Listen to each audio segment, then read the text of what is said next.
Mungu ni mwema kila wakati. Mungu ni mwema. Dominika iliyopita tulikuwa na injili mrefu sana. Leo pia tulikuwa na injili mrefu sana. Nashukuru Mungu, hamna mtu amedondoka.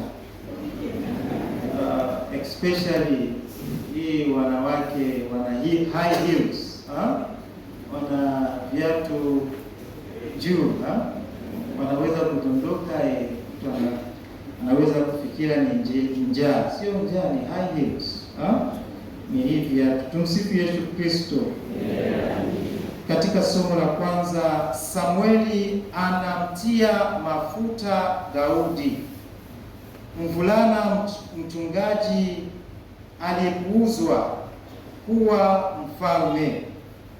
Mungu anawakataa wana wa Yese mwenye kuvutia kwa nje, akisema si kama vile mwanadamu anavyoona, Mungu anaviona. Kwa maana mwanadamu huona sura, bali Bwana huangalia ndani ya moyo. Hii inatupa changamoto ya kuchunguza mioyo yetu mwenyewe. Je, tunahukumu kwa kuonekana au tunatafuta fadhili zilizofichwa ambazo Mungu anathamani?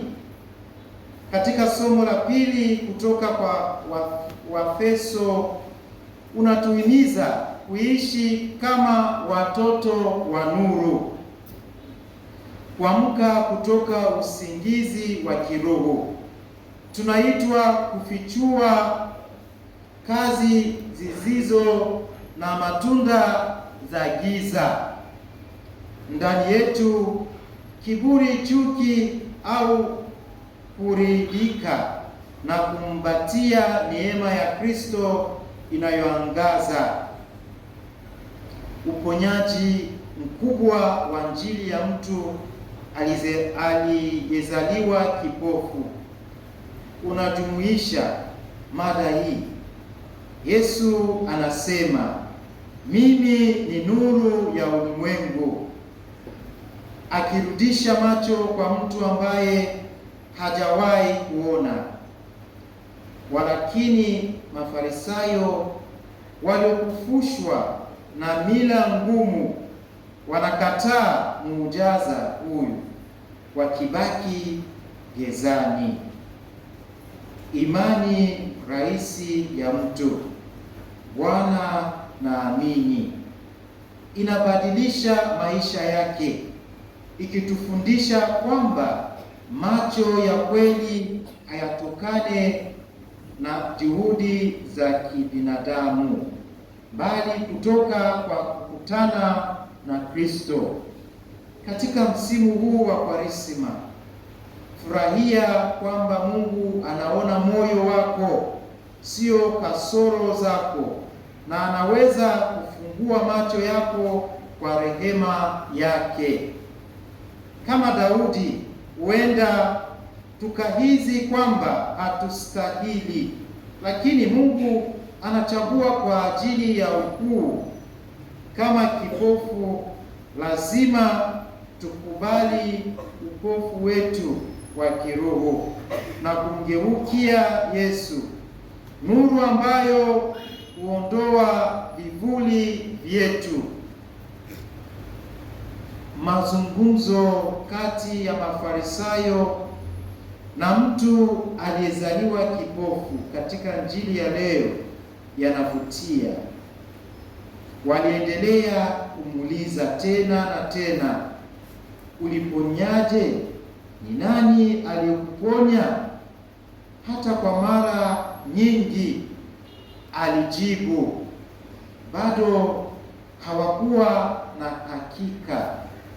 Hii inatuambia kwamba neema ni kitu ambacho hatuwezi kuelewa kikamilifu. Wakati Mungu anahusika katika hadithi yetu, wanadamu hawawezi kuelewa. Jambo hilo hilo lililotokea katika somo la kwanza, upako wa Mfalme Daudi. Hata Jesi baba yake karibu alisahau kwamba Daudi alikuwa miongoni mwa wanawe, kwa sababu kuwa ndogo walidhani ungezingatiwa kuwa mfalme.